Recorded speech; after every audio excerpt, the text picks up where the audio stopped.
it's quite amazing. I've never seen anything like this. And the tropical storm hasn't even hit us yet. And the wash is up.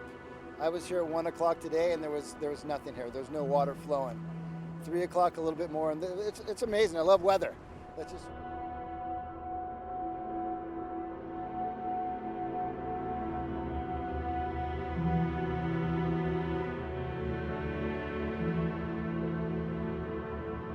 You have to watch for fallen trees, and you don't want to drive through the low areas. If you do, just really slow down if there's water on the streets. If you do those things, it's fairly safe.